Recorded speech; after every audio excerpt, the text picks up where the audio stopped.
معراج کی رات کے خاص 12 نفل پڑھنے کا طریقہ بالکل آسان انداز سے سکھاؤں گا، توجہ کے ساتھ سیکھ لیں۔ معراج کی رات ہمیں کون کون سی عبادت کرنی چاہیے، کون کون سی تسبیحات پڑھنی چاہیے، کیا کیا کام کرنے چاہیے۔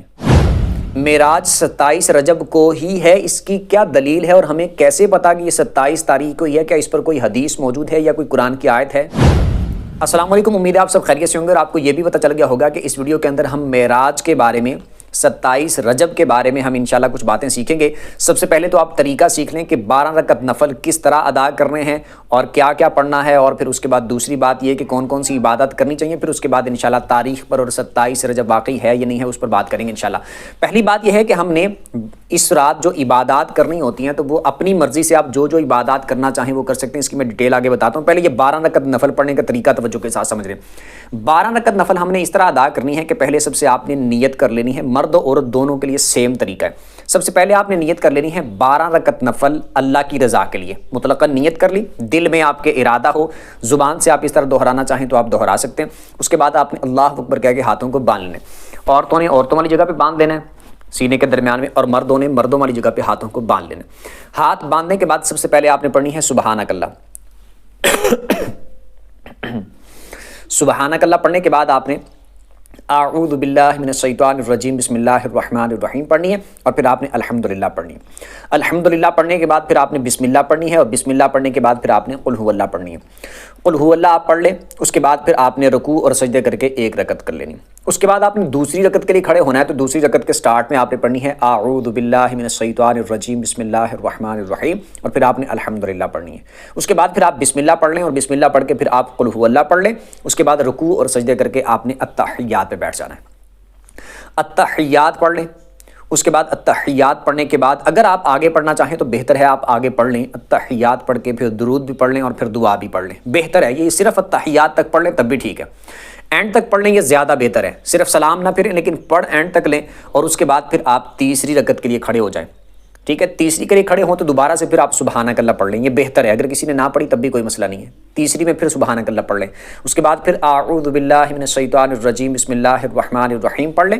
اور اس کے بعد پھر آپ الحمدللہ پڑھ لیں۔ اس کے بعد پھر بسم اللہ پڑھنے کے بعد پھر آپ قل هو اللہ پڑھ لیں، رکوع اور سجدے کر کے 3 رکعتیں۔ اس کے بعد آپ چوتھی رکعت کے لیے کھڑے ہوں، اور چوتھی رکعت میں پھر آپ دوبارہ سے اعوذ باللہ من الشیطان الرجیم بسم اللہ الرحمن الرحیم پڑھ لیں، پھر الحمدللہ پڑھ لیں، اس کے بعد بسم اللہ پڑھ لیں، اور بسم اللہ پڑھنے کے بعد پھر آپ قل هو اللہ پڑھ لیں، ٹھیک ہے۔ اس کے بعد رکوع اور سجدے کر کے پھر آپ التحیات پہ بیٹھ جائیں۔ اب التحیات پڑھنے کے بعد آپ بہتر یہ ہے درود پاک بھی پڑھ لیں اور دعا بھی پڑھ لیں، صرف سلام نہ پھرے، اینڈ تک پڑھ لیں۔ اس کے بعد پھر آپ اگلی رکعت کے لیے کھڑے ہو جائیں۔ اگلی رکعت پھر آپ سٹارٹ کریں سبحانک اللہ سے، سبحانک اللہ پڑھ لیں، اس کے بعد اعوذ باللہ من الشیطان الرجیم بسم اللہ الرحمن الرحیم پڑھ لیں۔ اس کے بعد پھر آپ الحمدللہ پڑھیں، اس کے بعد پھر آپ بسم اللہ پڑھ کے قل هو اللہ پڑھ لیں۔ اس کے بعد رکوع اور سجدے کریں، 5 رکعتیں ہو گئیں۔ چھٹی رکعت کے لیے کھڑے ہو جائیں، چھٹی رکعت کے شروع میں اعوذ باللہ من الشیطان الرجیم بسم اللہ الرحمن الرحیم پڑھ لیں۔ اس کے بعد الحمدللہ پڑھ لیں، الحمدللہ پڑھنے کے بعد بسم اللہ پڑھ لیں، اور بسم اللہ پڑھنے کے بعد پھر آپ قل هو اللہ پڑھ لیں، اور رکوع اور سجدے کر کے پھر آپ التحیات پہ بیٹھ جائیں۔ التحیات آپ پڑھیں اور پھر اسی طرح درود بھی پڑھ لیں اور دعا بھی پڑھ لیں، اینڈ تک، یہ بہتر ہے، اینڈ تک پڑھ لیں، سلام صرف نہیں پھیرنا۔ اس کے لیے آپ اس کے بعد آپ پھر 7ویں رکعت کے لیے کھڑے ہو جائیں۔ 7ویں رکعت کو آپ سٹارٹ کریں ہیں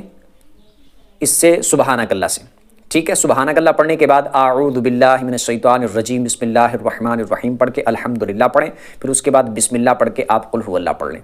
رکوع اور سجدے کر کے 7 رکعتیں، 8ویں کے لیے کھڑے ہو جائیں۔ 8ویں رکعت میں آپ اعوذ باللہ من الشیطان الرجیم بسم اللہ الرحمن الرحیم پڑھ کے الحمدللہ پڑھیں، اور الحمدللہ پڑھنے کے بعد پھر آپ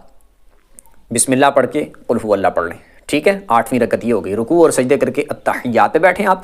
التحیات پڑھیں، درود پڑھیں اور دعا پڑھیں، اینڈ تک پڑھ لیں۔ پھر اس کے بعد پھر کھڑے ہو جائیں 9ویں رکعت پڑھنے کے لیے۔ اس کے بعد پھر 9ویں رکعت میں آپ نے سٹارٹ پھر کرنا ہے سبحانک اللہ سے، پھر اس کے بعد آپ نے اعوذ باللہ من الشیطان الرجیم بسم اللہ الرحمن الرحیم پڑھ کے الحمدللہ پڑھنی ہے، اور الحمدللہ پڑھنے کے بعد پھر آپ نے بسم اللہ پڑھ کے قل هو اللہ پڑھ لینی ہے، اور آپ نے رکوع اور سجدے کر کے 9 رکعتیں۔ 10ویں کے لیے آپ نے کھڑے ہو جانا، 10ویں آپ نے سٹارٹ کرنی ہے اعوذ باللہ من الشیطان الرجیم بسم اللہ الرحمن الرحیم سے، پھر اس کے بعد الحمدللہ پڑھیں، اس کے بعد پھر آپ بسم اللہ پڑھ کے قل هو اللہ پڑھیں، رکوع سجدے کر کے التحیات پہ بیٹھ جائیں، یہ 10ویں رکعت ہے۔ پھر التحیات پڑھیں، اس کے بعد درود پڑھیں اور دعا پڑھیں، ٹھیک ہے، سلام نہیں پھیرنا بھی۔ اس کے بعد پھر کھڑے ہو جائیں آپ 11ویں رکعت پڑھنے کے لیے 11ویں رکعت کو سٹارٹ کریں آپ سبحانک اللہ سے، اس کے بعد اعوذ باللہ من الشیطان الرجیم بسم اللہ الرحمن الرحیم پڑھ کے الحمدللہ پڑھ لیں، الحمدللہ پڑھ کے بسم اللہ پڑھیں اور پھر قل هو اللہ پڑھ لیں، رکوع اور سجدے کر کے التحیات پہ بیٹھ جائیں، رکوع اور سجدے کریں۔ یہ 11ویں رکعت ہے میرے خیال سے، ہاں 11ویں رکعت ہے، تو 11ویں رکعت میں آپ نے تحیات پہ نہیں بیٹھنا، یہ رکوع اور سجدے آپ نے کرنے ہیں اور پھر آپ نے 12ویں رکعت کے لیے کھڑے ہو جانا ہے، ٹھیک ہے۔ 12ویں رکعت کے لیے آپ کھڑے ہوں گے تو 12ویں رکعت کے سٹارٹ میں آپ نے پڑھنا ہے اعوذ باللہ من الشیطان الرجیم بسم اللہ الرحمن الرحیم الحمدللہ پڑھ لیں، اور اس کے بعد پھر بسم اللہ پڑھ لیں، اور بسم اللہ پڑھ کے آپ قل هو اللہ پڑھ لیں، ٹھیک ہے۔ رکوع اور سجدے کر کے پھر آپ نے التحیات پہ بیٹھ جانا ہے، التحیات پڑھ لیں، درود پڑھ لیں، دعا پڑھ لیں اور سلام پھیر کے اپنی 12 رکعتوں کو مکمل کر لیں۔ اگر اس میں کوئی کمی بیشی ہو گئی ہو آگے پیچھے تو میں مختصر بتا دیتا ہوں کہ یہ یاد رکھیں، ہر 2 رکعتوں کے اندر آپ نے، لیکن امید ہے کہ نہیں ہوئی ہوگی، لیکن اگر پھر بھی ہوئی ہو تو سمجھ لیجیے گا کہ ہر رکعت کے آپ نے سٹارٹ کے اندر الحمدللہ تو لازمی طور پر پڑھنی ہے، اور سورت بھی ہر رکعت میں آپ نے لازمی ملانی ہے، لیکن پہلی رکعت کے اندر سبحانک اللہ پڑھیں بہتر ہے، تیسری کے اندر پڑھیں سبحانک اللہ،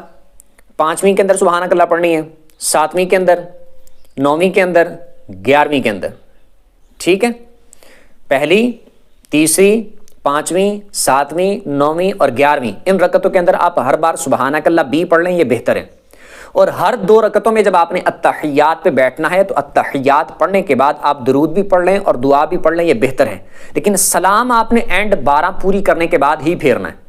ٹھیک ہے۔ اس طرح آپ نے ایک سلام کے ساتھ 12 رکعتیں پڑھنی ہیں، اور یہ 12 رکعتیں آپ نے ادا کرنے کے بعد پھر سلام پھیر لینا ہے، اور سلام پھیرنے کے بعد آپ نے 100 دفعہ تسبیح پڑھنی ہے، سبحان اللہ والحمد للہ ولا الہ الا اللہ واللہ اکبر، یہ 100 دفعہ آپ نے پڑھنا ہے،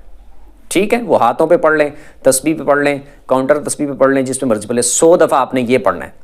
ٹھیک ہے۔ یہ جو میں نے سبحان اللہ والحمد للہ ولا الہ الا اللہ واللہ اکبر بتایا، اس کے بعد پھر آپ نے 100 مرتبہ استغفر اللہ پڑھنا ہے، ٹھیک ہے۔ استغفر اللہ استغفر اللہ استغفر اللہ استغفر اللہ، یہ 100 دفعہ آپ پڑھ لیں۔ اس کے بعد پھر آپ 100 دفعہ درود پاک پڑھیں، درود پاک آپ کوئی سا بھی پڑھ لیں جو آپ کو آتا ہے، چھوٹا درود پاک ہو، بڑا ہو، جس میں آپ کو آسانی ہو، وہ 100 دفعہ آپ نے درود پاک پڑھنا ہے، کوئی سا بھی پڑھ لیں۔ یہ 3 چیزیں پڑھ لیں، 12 رکعت نفل پڑھ لی ہے، 100 دفعہ سبحان اللہ والحمد للہ ولا الہ الا اللہ واللہ اکبر یہ پڑھ لیا، 100 دفعہ استغفر اللہ پڑھ لیا، اور 100 دفعہ آپ نے درود پاک پڑھ لیا۔ اس کے بعد پھر آپ اللہ کی بارگاہ میں دعا کریں، جو بھی دعا آپ کرنا چاہتے ہیں، نیک جائز دعا جو بھی آپ کرنا چاہیں، رزق میں برکت کے لیے، بخشش کے لیے، گھر والوں کی بھلائی کے لیے، اپنی بھلائی کے لیے، رشتوں میں پیار محبت کے لیے، اور اسی طرح گھر میں برکت کے لیے، کاروبار میں، رشتے کے لیے، اولاد کے لیے، جس چیز کے لیے آپ کوئی دعا ہو سکتی ہے، جس چیز کے لیے آپ کوئی جائز دعا کرنا چاہیں، جو بھی آپ دعا مانگنا چاہیں آپ وہ دعا مانگیں، انشاءاللہ اللہ کے فضل سے امید ہے کہ وہ دعا آپ کی قبول ہوگی، انشاءاللہ اللہ نے چاہا تو لازمی قبول ہوگی، انشاءاللہ میرا رب چاہے گا تو، ٹھیک ہے۔ اس طرح کر لینا۔ اس کے بعد چونکہ یہ نفل جو ہے نا وہ پڑھنے ہیں رات کو، 27 رجب کی جو رات ہوگی، یعنی معراج کی جو رات ہے، اس رات میں آپ نے یہ نفل پڑھنے ہیں۔ اس کے بعد جو اگلا آنے والا دن ہوگا، اگلا آنے والا جو دن ہوگا، یعنی 27 رجب کا جو دن ہوگا، کیونکہ رات پہلے آتی ہے اسلامی اعتبار سے اور دن اگلا ہوگا، اس دن پھر آپ روزہ رکھ لیں ثواب کی نیت سے۔ اس کی نیت بھی آپ اس طرح کر لیں کہ اللہ کی رضا کے لیے نفلی روزہ رکھنا ہے، دل میں آپ کا ارادہ ہو اور وہ روزہ رکھ لیں اور روزے کو مکمل کریں، انشاءاللہ اللہ کے فضل سے بہت ثواب ملے گا۔ اور جیسے کہ شعب الایمان کی ایک روایت ہے، اس میں موجود ہے کہ جو بندہ معراج کی رات میں عبادت کرے تو اس کو 100 سال کی نیکیوں کا اللہ پاک ثواب عطا فرماتا ہے، ٹھیک ہے۔ تو اگر عبادت آپ کریں گے، یہ جو میں نے نفل جس طرح بتایا اور جو تسبیحات پڑھنے کے لیے بتائیں، تو یہ بھی آپ پڑھ سکتے ہیں، اور اس کے علاوہ اگر آپ کوئی بھی اپنی طرف سے اور تسبیح پڑھنا چاہیں، کوئی بھی تسبیح آپ پڑھ سکتے ہیں، سبحان اللہ، الحمدللہ، اللہ اکبر، لا الہ الا اللہ، کلمہ پڑھ سکتے ہیں، درود پاک پڑھ سکتے ہیں، قرآن کی تلاوت کر سکتے ہیں۔ ویسے 2 کر کے آپ نفل پڑھنا چاہیں وہ بھی پڑھ سکتے ہیں، جس طرح میں نے 12 بتائی، یہ پڑھنا فرض واجب نہیں ہے، آپ کی مرضی پہ ہے اگر آپ اس طرح پڑھ لیں تو۔ لیکن اگر آپ ویسے صرف کوئی بندہ صرف 2 نفل ہی پڑھ لیتا ہے ویسے ہی، تب بھی اس کو اللہ پاک ثواب عطا فرمائے گا۔ ویسے ہی صرف کلمہ پڑھ لیتا ہے، ویسے ہی درود پاک صرف پڑھ لیتا ہے اور تھوڑی بار پڑھ لیتا ہے، بالفرض 1 بار ہی پڑھ لیتا ہے، تب بھی اللہ پاک اس کو ثواب عطا فرمائے گا،